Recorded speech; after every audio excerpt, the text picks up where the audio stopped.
This is an unprecedented turnout, much just really to your credit, Jason. I think people are used to reading you and excited to meet you, and of course many, many, many people here already know you. The Friends of the Belmont Public Library is very thrilled to have Jason here tonight. Jason grew up in Belmont, went to the Winbrook School, went to Chenery, and then yes! We have a very big contingent from Winbrook here. I can't even list everyone, but if you went to Winbrook or your kids went to Winbrook, you have a lot of old friends to see tonight. Then Chenery, then the Belmont Hills, then the Belmont Hills School. And in addition, many of you know his mother, Marilyn Gay, who was a beloved teacher. I will single that one teacher out tonight because this is her son who is here tonight. And it's really exciting for us to have you here. Jason's pieces appear 4 times a week in the Wall Street Journal. He has also written for GQ, Rolling Stone, Outside Magazine, The New York Observer, and Vogue. Now in Little Victories, Perfect Rules for Imperfect Living, Gay brings that trademark wit to an irreverent anti-advice book. Little Victories is a moving and also brilliantly funny book about the little victories that make up our everyday lives. I got an advance copy. I read it last week and I loved it, so I think you guys will too. And we may already be sold out in terms of books, but there are books for sale in the back. Mike Bulio is here from the Book Rack in Arlington. Books are for sale at the end of the talk, and Jason will sign books at the end. The books are $25 each, and Mike will donate 10% of the proceeds tonight back to the Friends of the Library. So we appreciate that. And thank you, everybody. And I would now like to welcome Jason to the stage.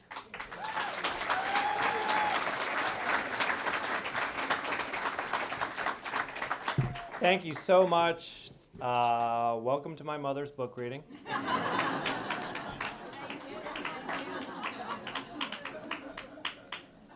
If you've been extorted to come here, threatened, menaced by my mom, if you owe her one,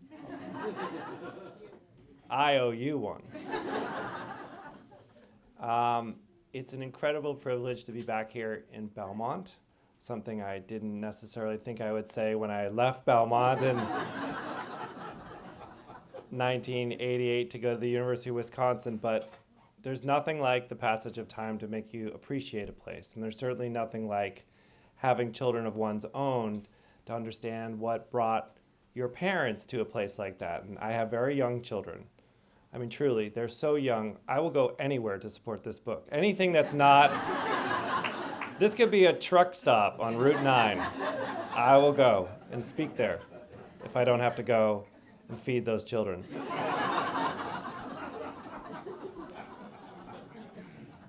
But I've been back with these children, and especially my oldest, and you see immediately what my mom and my dad loved about being here and why they were drawn to it so many years ago when homes cost and so it's amazing to see all these places, and this is a library to which I still owe several books. Across the street is a Little Leagues field, also a softball field, where I had my nose broken by a fly ball. And of course, Belmont Center, I've read this in the paper, but they have alcohol there now. Which was probably a good thing that didn't happen when I was in high school. But, you know, everything about writing a book of this nature feels personal because you're sort of putting yourself out there, and you're a little embarrassed whether or not people will want to know these stories and whether or not you're oversharing. And I'm very grateful to my family, in particular my mother, for being so supportive and encouraging throughout. And you know, it's really been a wonderful journey to go back and think about a lot of stuff. And so I just want to talk a little bit about, you know, doing this book for the first time. This book just came out last Tuesday. This is my first book. It took me a while to write. I've always wanted to write a book, but this is all new to me. So every part of this, you know, this ritual, signing a book, doing anything, I'm so grateful for. Just that anyone would show up, anyone would take an interest in the book, anyone would tell a friend about it. I'm so appreciative of it. I've been asking advice from everyone I know. I live in Brooklyn, New York. My apartment would fit neatly into that piano twice. But Brooklyn it reeks of authors. It's just authors everywhere. There are lots and lots of people in the writing business. And there's a guy in my neighborhood I like to call the cynical author guy. You know who I'm talking about. Sort of grizzly guy, hangs out in Harvard Square too. Sunglasses. And he said to me, you're going out. This is your first book, Jason? And I said, yeah. He says, this is your first book, right? I want you to get ready for something. You're going to go out and you're going to talk about your book, and you're going to go out on these readings. Are you going to libraries and bookstores? I said, well, a little bit of both. He goes, you're going to go to the library and you're going to get up to the microphone. You're going to look out and no one will be there. So I want to do something here because I'm going to see him when I get back. This is what we call selfie. Mom knows all about this. All right, I need you to wave so we know you're alive.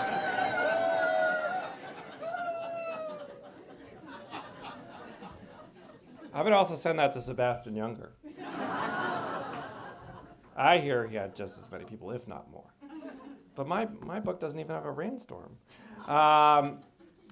So the other thing that I'm doing, which every author has told me not to do, is I'm going on the internet and I'm reading internet reviews. I'm actually going on there and seeing what people have to say about the book. Now, there are two schools of thought of this. One kind of person wants to know everything there is to know, and the other person says, I'm just wrote the book, and whatever people's journey through it is, I want to know. I want to know. So I've been going on to these websites. There are some very nice reviews on Amazon. There's very nice reviews today. People Magazine. There's a very nice set of reviews on this website called Goodreads. And Goodreads, I don't know if any of you are part of that community. It's this incredible community of readers. I didn't know much about it before I wrote this. And so I joined, and I'm going through the reviews a few days ago, and I'm scrolling down, and there's a review from this person, and then I get to one, and it's from Marilyn Gay of Belmont, Massachusetts. My mother. So this is Marilyn Gay of Belmont, Massachusetts, and she's reviewed Little Victories, her son's first book. And she has given it 4 stars out of 5.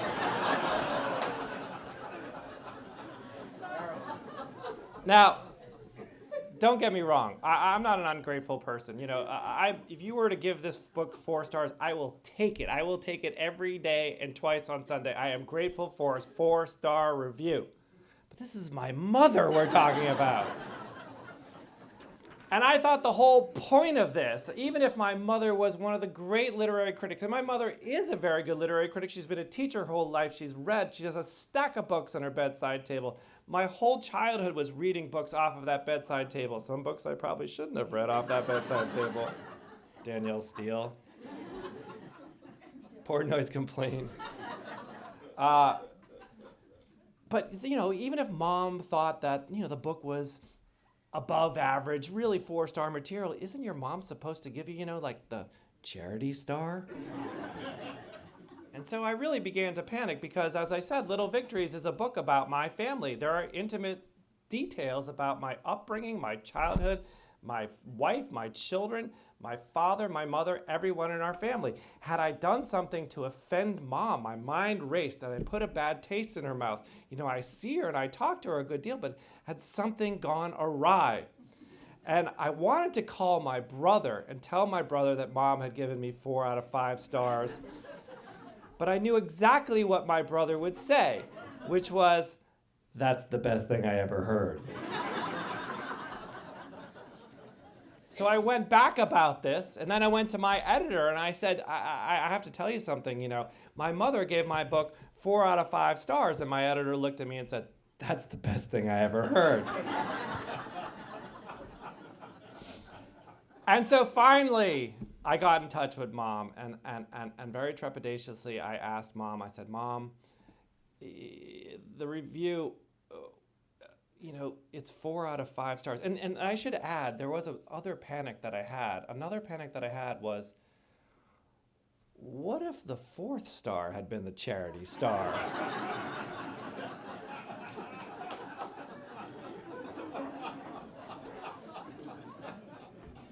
But I said to my mom, Mom, I'm just trying to clarify something, respectfully, why did you give my book 4 out of 5 stars? And there was a pause, and she texted right back, and she said, I thought I gave you 4 out of 4. Let me go and change it right now. Which she did. And you can go right there onto Goodreads, and my beautiful mom, America's leading literary critic, has now given 5 stars to Little Victories. So thank you, Mom, very much. Well, anyone who knows me knows about my immense technological skills. Yes. Fast fingers and all of that. So that was definitely, the 4 stars was let's say a late night singing of the wrong key or Yeah. whatever. Mommy, it's my reading.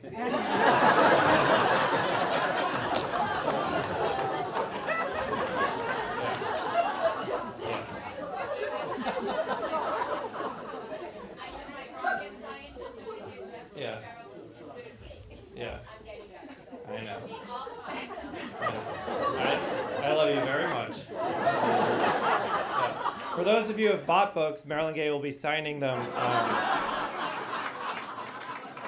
at the end of the evening.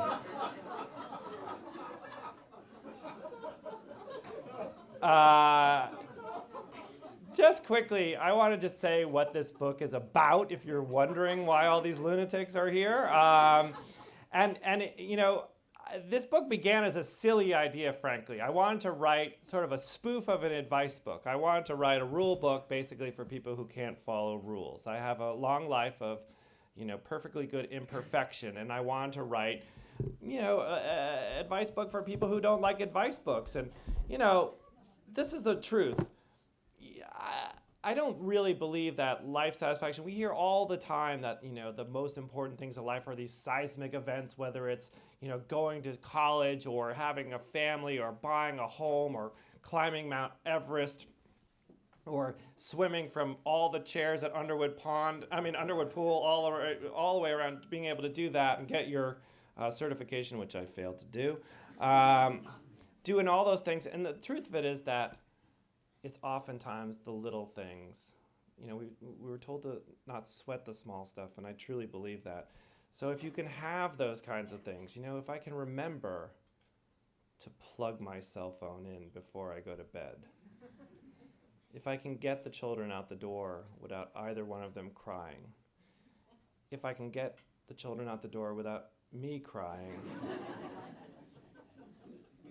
those are little victories.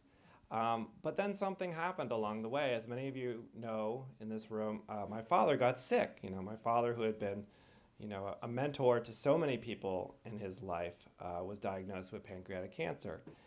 And all of our lives, but especially his and my mother's, changed dramatically. And his life and our life really did become about little victories. And there are a great many people in this room to whom I owe a great deal of gratitude for really being there for both my mother and father and giving him these things, which were, oftentimes as simple as companionship, a conversation, a walk around the block when he felt, up to walking around the block. These were small things. These were mundane life events, but they became incredibly meaningful to all of us. And Dad fought very hard until the end, and he benefited from great care. But, the doctors and the nurses and everyone, they also understood that what this was about was, especially toward the end, giving my dad those little victories, a little joy, a little happiness, a little humor. Dad had his sense of humor until the very end, which was really beautiful. This isn't just a business trip for me to come here and talk about a book. This is very personal, not just that I grew up here, but because my family has the deepest of deep roots here, and this community has been here for my family repeatedly, and so thank you so much for that. That got a little heavy there for a second, but I truly, truly am grateful for it. I do want to read a little bit from the book, if it's all right with you. We're not going to get shut down by the fire department, are we? Okay. So I just want to start with the first part of the book, which begins in Belmont. This was not long ago. I was back home in Belmont, Massachusetts, in the house I grew up in, sitting in the same kitchen I'd sat in my entire childhood and adolescence, eating, I have no idea what I was eating, probably peanut butter, random refrigerator finds dipped in peanut butter. It was late, close to 2 o'clock in the morning. My mother was asleep. My father was asleep. I'd just come from work, if you can call what I do work, because I'd been about 15 minutes away, covering the Red Sox and the World Series as a sports columnist, which is about as stupid a job as you can have. The kind of job that makes you think one day a stern-faced man will appear at the door and say, "There's been a terrible mistake. You're supposed to be managing a karaoke bar for dogs."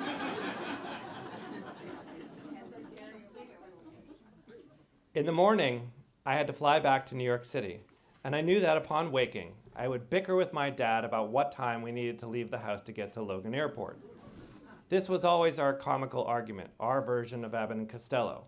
With no traffic, I believe that we can get from our house to Logan in about a half an hour. 30 minutes advance time was reasonable. My father preferred to leave in 1987.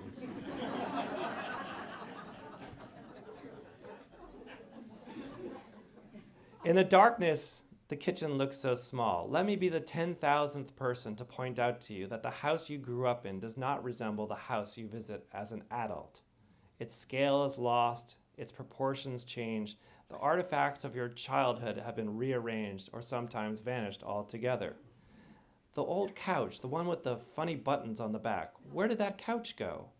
New discoveries reveal exotic details about your parents. There's truffle oil in the cabinet? When did mom and dad start liking truffle oil? It's like opening a door and finding a koala bear pawing around in the garage. I go upstairs to my room, which hadn't been my room for more than 2 decades, and really was never fully mine because for most of my childhood I shared it with my younger brother and a series of uncooperative cats. Privacy existed only in my thoughts. I knew this room to be the room where I became myself or had fantasies of future selves I wanted to happen but never did. This was the room I wanted to be Larry Bird, the room I wanted to be Jim Rice, the room I wanted to be Sting. Yeah, I wanted to be Sting. Don't make fun of me. It was the room where homework was done or homework was not done, where girls were called and the fathers of girls were hung up on. If the girls are here, that was me. This was the room where I learned I'd been rejected from a college, then another college, then another one. Things improved. I left this room and snuck into a school, thank you, sleepy admissions department at University of Wisconsin, and I found a job and experienced love and heartbreak and finally met the woman I would marry, Bessie. I'd gotten sick with cancer and recovered to the point that I'd forgotten it ever happened. I've been blessed to get work that let me fly around the world and meet people I'd always dreamed of meeting and a handful of people I didn't want to meet again. I've been lucky enough to go to Super Bowls, Summer and Winter Olympics, World Cups, and the Snooty Pants Golf Masters. If you're not impressed by any of that, in Florida, I once saw a bird on top of a mouse, on top of a cat, on top of a dog.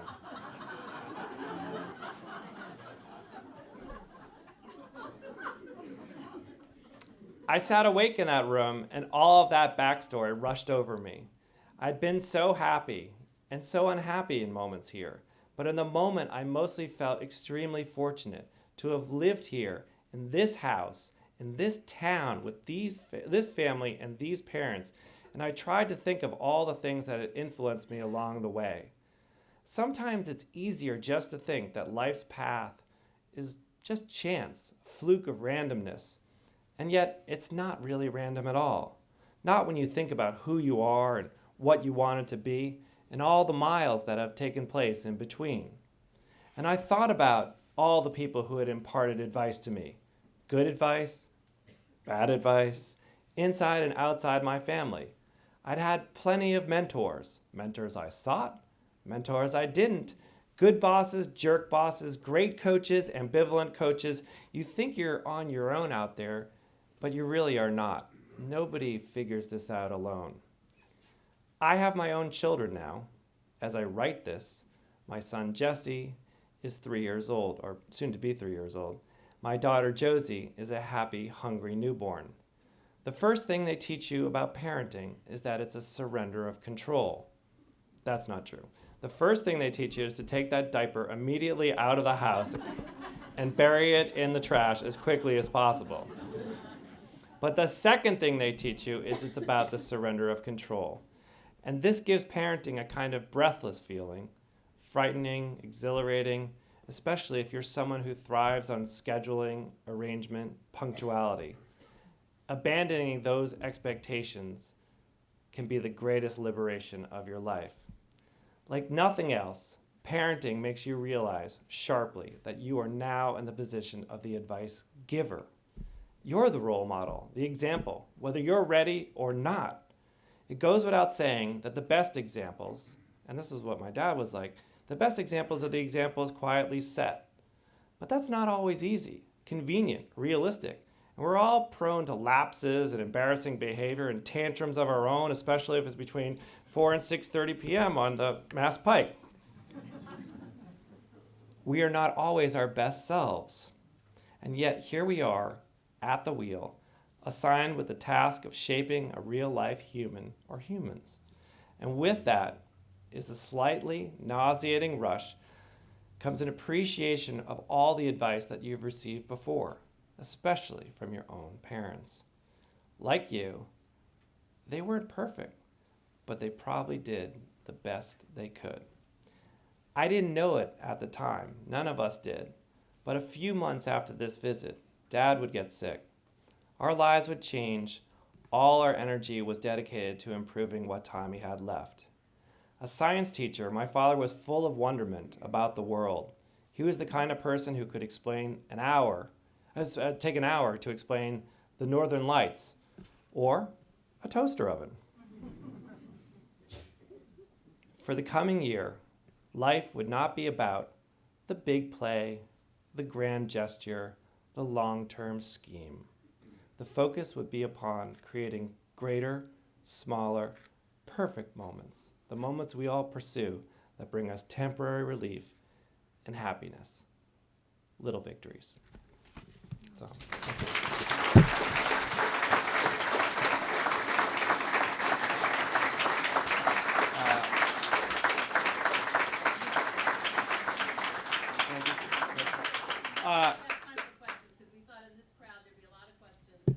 and if you have questions for my mom, too, just raise your hand and she's happy to answer anything you want. Do you want to know when I stop potty training? Right there. Oh, yeah, Aunt Claire's here, too. She'll take questions as well. Well, what about you, Mom? Do you have a question? Now's your chance. The kids are good. I am just very proud of you, and I am just thrilled. Okay. Thank you. Thank you. There is a question in the back. Hi. Hi, the last time I saw you, you were waiting on tables, and you were waiting on my husband and I in Martha's Vineyard. Yeah. And you look great. Oh, yeah, it's awfully nice of you to say. Are you still waiting for your meal? And I read a lot of your article, producer, right, for the Martha's Vineyard. This is it. That's right. Yeah. No. Well, that was a really important part of my upbringing. In fact, there are some characters from that place here. My friend Wilson Kerr from Somerset Street, his lovely wife Linda, and I believe Rosalie Kerr is hiding in the back there, right there. So that's on you.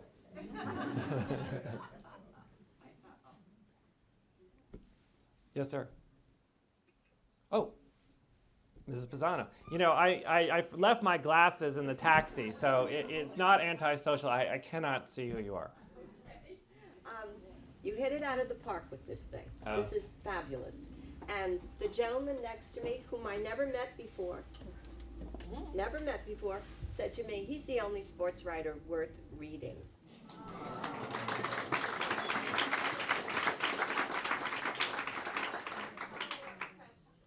Thank you, sir. You're just saying that because I suck up to the Patriots, right? Yeah. I'm not the only national sports writer who actually believed that they didn't deflate the footballs. You're a bike guy. I'm sorry? Bike guy. Because you're a bike guy. Yo, thank you very much. But I have a question. Yes. I noticed that your book came out in the same week that there were books by presidential candidates. Yes. And I was not put up to this by your mother, but my question is, are you considering or will you consider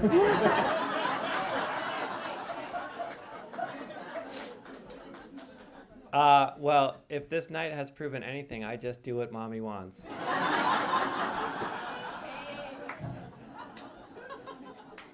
You know, a brief thing about Deflategate, if you don't mind, if you're not completely sick about hearing about it. My brother lives down the street from me, and a lot of you probably know him too. He's, you know, sort of me, but had lifted weights. When Deflategate was happening, you know, we were, you know, still smarting from, you know, Dad passing away.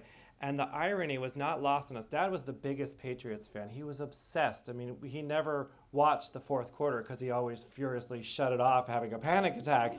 But he was obsessed with the Patriots. And all of a sudden, there was a controversy. My dad was a physics teacher of 40 years. And all of a sudden, there was this confluence of physics and his favorite sports team. They were arguing about the ideal gas law on WEEI. I mean, it's astonishing that Dad missed that. To me, it's one of the great, great crimes of the whole thing, because yeah, he probably would have volunteered as a scientist. I think there was a question back here. Yes. Hi. Hi, I was your 7th grade English teacher. Oh my God.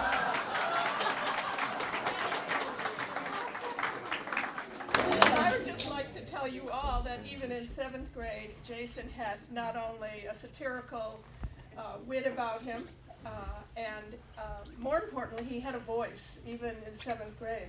And it does not astound me in the least that he is publishing what I think will be the first of many books, and I just want to offer my congratulations. Well, thank you.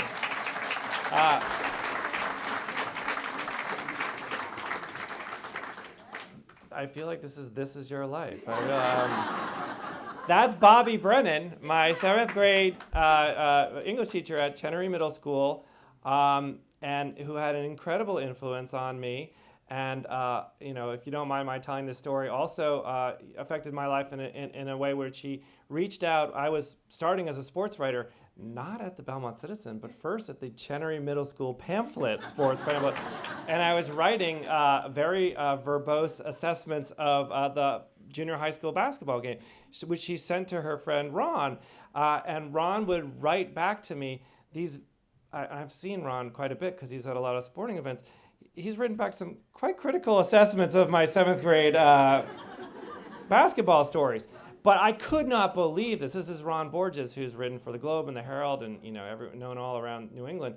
And you know, it is one of the great joys of my life that I was able to learn from this sports writer who is, again, you know, he did it with all the giants, and he is a giant himself. And to see him, it's a really cool thing. But none of this, and certainly my passion for writing would have begun with you. So this is your life too, Ms. Brennan. Thank you.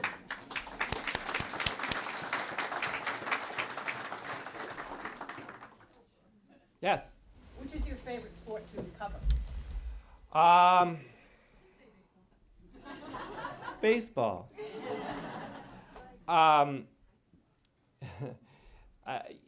I love tennis because I grew up with it. You know, Dad was the coach at Ringe and Ladden for 41 years. You know, I have all these memories of watching breakfast at Wimbledon and the U.S. Open with him and Nastasi and Borg and Connors. You know, there's a shorthand to it. It's like some people learn piano or they learn a second language. I learned tennis. I was fluent in it at an early age.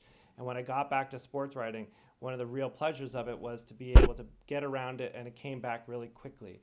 And it was a real joy to be able to share that with Dad. And I brought him down to meet people here and there, and he got to the U.S. Open for the first time.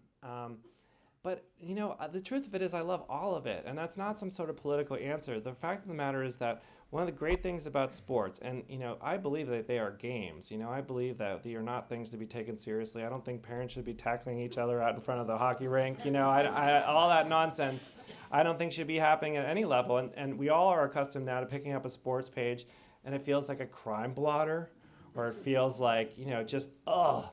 And what I always love about sporting events is that almost every day, if you do this, you get to see one of the best days of somebody's life. It doesn't matter if you're covering Game 7 of the World Series, or the Little League World Series, or a horse show, or a wrestling match. Maybe not a pro wrestling match, but you always see one of the great days of someone's life. And there are a lot of people who do what I do for a living who have much more serious responsibilities, who don't get to have that kind of experience. So I'm grateful for that all the time. Thank you. What was your writing background prior to getting with the Wall Street Journal? I started at the Chenery sports pamphlet, and then they hired me right from there. Now, after that, I worked. I did a little bit for the Citizen. I think, and they might be able to find the clips if they dig deep under the cat tray. And then I went to high school and I edited my high school newspaper. And after that, I went to college and I did not do a damn thing in college. But when I got out of school, I went to Martha's Vineyard and got a job as a reporter there, worked there for about 4.5 years, and that was really school for me. I had to learn everything A to Z. And the best thing about working in a place like that is it's such a small community, and anyone who's been there in the off season knows it's a really small community. You get a real firsthand experience with what it means to be responsible about reporting and getting your facts straight and spelling everybody's name right, because they aren't just abstractions on a page, and they're not just on a website. There was no website when I was starting out, and you're going to run into these people. You run into them in the supermarket, in the street, at the games, and so they would give it to you. And I learned at a very early age just to try to get it as straight as possible, try to be fair as possible. And so that was really, really helpful. From there, I went to the Boston Phoenix, which is no longer. Then I went to the New York Observer, which was a paper that I really wanted to work for. I was lucky enough to work there for a few years, and then I went to GQ magazine, and then from there, the Journal. I did some magazines in between, but it's a little bit of a quirky path. And for people who have children, grandchildren who are interested in newspapers and magazines now, that route is almost evaporated, which is crazy. Small town newspapers, we're very lucky to have a few left, but I sometimes worry because there's such great laboratories for young writers and give so many opportunities to people. And I don't think it's the same. I don't think on the web, I think it's great. I think it's democratize writing, and people can really get their name out there in a way they don't have to wait for anything. But I do feel like everyone can benefit from some tutelage and editing along the way. Hi. Hi, I will first disqualify myself. I have never been your teacher. I have read that you will walk my dog if I buy your book. So I'm going to hold you to that only because I want more time with you. So I'll walk the dog with you. Your magnificent mother, who we've heard so much about tonight, was my eldest son's great director in life. And I wanted to hear a little bit more about how you're directing your children in life, because I think we're here with a bunch of educators. Yeah. And I could ask you about what you think of Buzz Bissinger, because I think you're better than he is, funnier than he is, and I could talk to you about how do you want to get into Vanity Fair when you leave the Journal. But can I just ask you, what are you going to teach your own to? What am I going to teach my own children? How are you going to do it? We're working on not peeing on the couch right now.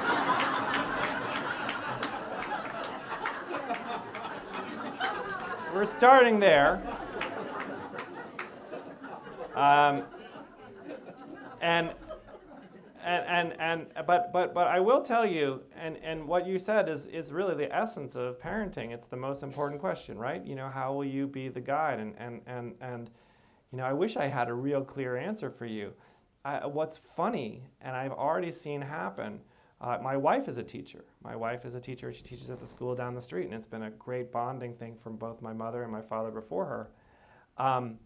she's wonderful around children. Her job, she's a health teacher, so she's teaching everything from the birds and the bees to second graders don't put your boogers underneath the desk, like all that kind of stuff. True. And there's a way of being around children and talking to children that I've yet to master, that my wife knows very well. And it's really amazing to witness in person. When I say go to bed to the children, they look at me like I'm a toad sitting in a field. When my wife says it, they run down the road. I mean, they boogie, they respond to her. So my earliest instruction is don't pee on the couch and listen to your mom. That's good, right? Very good. Yeah, 5 stars.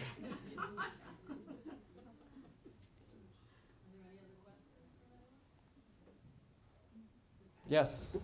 What's your relationship like with the other reporters at the Wall Street Journal? It's a huge... Non-sports writing. The non-sports writing part. I wish I knew more of them. It's a huge paper. I think there are 1,200 people on staff in the building even. It's extraordinary. And then when you consider the global bureaus and things like that, along the way, I've got a chance to meet a great many of them, especially, I'll just tell you an example. A couple years ago, we had the Winter Olympics in Sochi, Russia.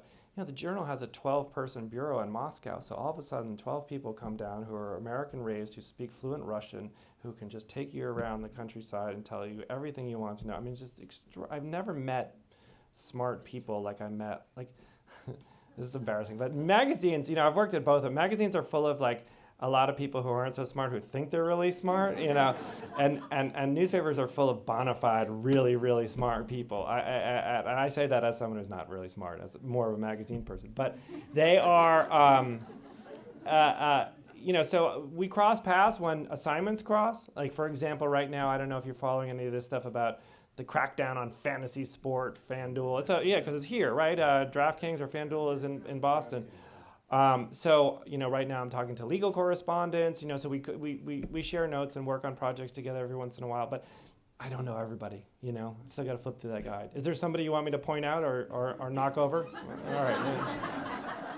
Peggy Noonan. Yeah.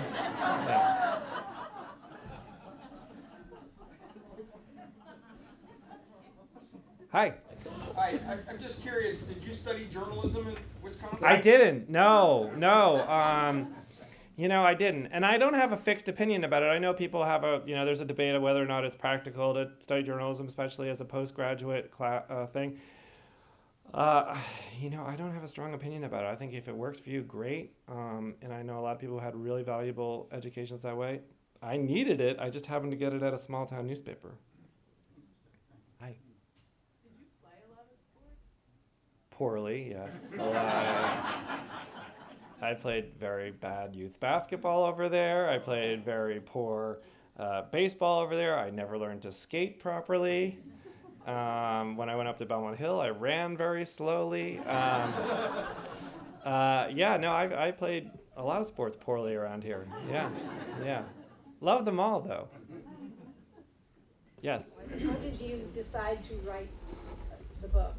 How did you switch from your journalist hat to writing?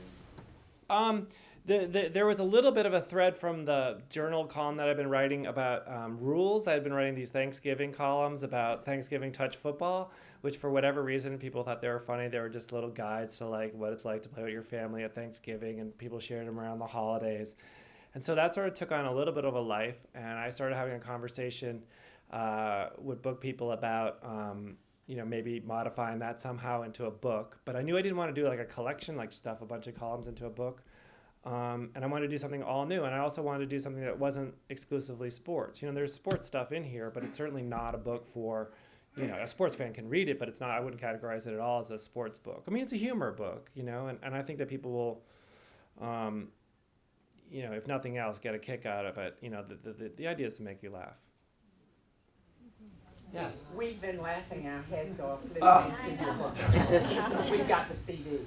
Oh, that's awfully nice. Mom, it's very nice to see you, Mrs. Dinklage. Thank you for bringing it up. That's awfully nice. I think I might have had a beer or two on your second floor when you were out of town. Yeah. Yeah. All the old secrets are coming out. No, the real ones, the next book, I'll get to those. Well, you're very nice to say, recording a book, which was I'd never done this before, and you have to go into a studio and you sit there and you just read it, and there's somebody there who is incredibly disciplined and patient and will tell you when you sort of mumbled and point out points where your voice didn't go correctly or you mispronounced something, and you sit. And this took 3.5 days to read, and by the end of it, I have never been so happy I wrote a short book than. There are people who write 900-page books, and they must just end up at McLean. I mean, I can't imagine having to read 900 pages. Yes? What was your writing practice, or when did you do it, and how did you juggle that with family and your other jobs? Oh, for writing the book? I'm glad you asked me this question, because now I get to show up. Well, it stunk. I didn't have like a life where I could sort of like take time off. It's like I had my wife was pregnant. I had a 1.5-year-old at home. I couldn't be like, I'm going to Vermont for 3 months to read. That just wasn't happening. So it was a real grind of putting the baby to sleep, making sure my wife was all right, and then I had this little office around the corner and writing sometimes from like 9 o'clock at night to 2 in the morning for months and months straight. Yeah, that's not great. The one thing that I miss about not having children, it was that the mornings are over. I mean, the mornings as a work time. I used to consider myself a very practical morning person. I'll get up at 5 in the morning and write. Sometimes I write my column before the sun. I was so thrilled. This morning at 5:15, I have my son like, Daddy, play a song. So that's over. Yes. So you've been writing since you were a kid. Yeah. But did you always know that this is what you wanted to do, or did you suddenly realize? Yeah. I always knew, and I'm not being facetious here, I always knew that it was the only thing I could do. Like, really, I mean, if someone asked me to work with my hands, or I can barely change a tire, the idea of, like, disciplining myself to study something brilliant like medicine or law, or discipline myself to become a business person, this was the only thing I could do. If this didn't work out, I'd be sleeping in Mom's backyard. So, and there's still time. There's still time, Mom. Yeah. Yes. Your mom was our son Graham's 4th grade teacher, and she had a reputation for being a very tough writing teacher. And that people really blossomed from that. They learned a lot. Yeah. And that really helped our son.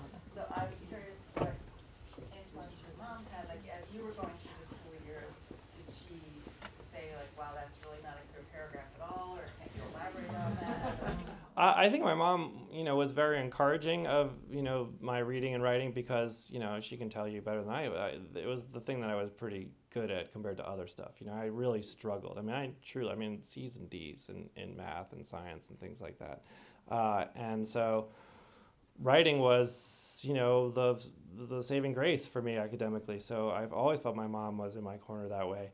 A funny thing, and Mom will probably remember this, but my father, I was a sports kid. You can't grow up in Boston without being a sports nut. And you got the Boston Globe, and the Boston Globe was full of all these awesome writers. You had Borges and McDonough and Lee Montville and Leslie Visser and all these incredible writers. It couldn't help but inspire you. I delivered the Globe slowly. But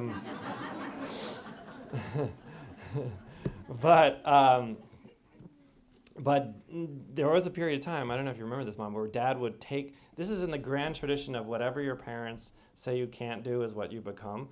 Dad was taking the sports section out of the Globe and telling me to read the other parts of the paper first, because I needed to learn about the world and politics and science, and then I could have the sports section as dessert.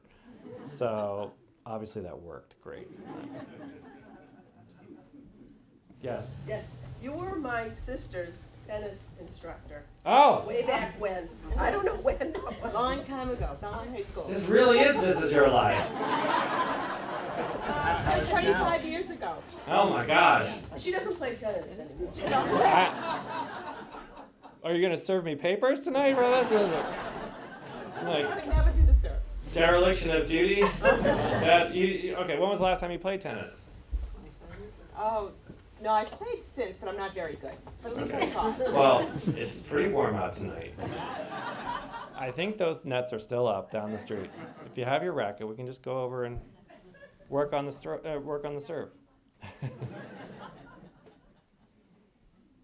So we Yeah. maybe have time for one or two more. Yeah, But sure. what I think you should do is when you're gonna sign, given the crowd, you should sit here and everyone has the books. I think everyone already sold out all the books. So if you stay here, you don't have to go over there. Sure. And if people wanna leave that, they might, and they're on this side, it's easier, you can certainly use that door or that door. And I think that's, so maybe Sure. one or two more questions. Yeah, and I will just add to that, anybody who came here and would like a book, I know that the bookstore is giving that option. And if you'd like it signed, please make a note of that, and I can get a book plate to you, which is a thing you can put in the book, which has a signature. If anyone, I don't want anyone who's taking their time, their lives to be here to get a book to not get what they came for. So, thank you. Thank you. Are there any more questions, or should we switch to the book signing part? Yes. I used to tape your television show, your sports show, Oh. every day with Regis. Yeah. A little insight, what was that experience like? What was that experience like? It was completely bonkers. I mean, I didn't want to, I had no aspirations to doing television. And a few years ago, I went in to take a meeting because a friend of mine was helping to produce that show. I thought I was going to come on to just give them funny ideas, and I thought they'd give me a couple $100 a week to give funny ideas. I went in this meeting, and they told me about this goofy show at Regis. And then after a week or so, they said, well, how about being on it? And I thought they meant come on it once, and that was it. And then it became a thing, and I was doing it 5 days a week. It was really surreal. I'm really happy I did it. It gave me a real respect for people. I was one of those people who always sort of made fun of people on television because I just thought it was goofy. It's weirdly hard. And then you see somebody like Regis, and there was a young lady who was on the show named Katie Nolan who's going on and doing great stuff. There's some, I did not have it, I freely admit, I enjoyed it, but I wasn't a natural. You see somebody like Regis, you see somebody like her, it's a real skill. It's like the Jedi power or something like that to sort of communicate through the television screen, and I'm really happy I did it. It was really weird, but I really enjoyed it. The other thing I meant to say is that the Belmont Media people, the guy is here, I already forgot. Hi. And I was going to say, this should be, you're going to put this up? So it'll be online, so if you want to see it again or share it with your family or send it to friends who are not able to be here, this will be able to be seen. So I just wanted to thank him for coming. Thank you very much. So you can share it, you can send it around, that'll be fun. I just want to thank all of you. It's so amazing to look around the room and see so many faces from both of our pasts, really, and the connections with teaching and just raising our kids here, and all my yoga buddies are here. I mean, this is so amazing, and thank you all. Mom, would you like to get up and say something?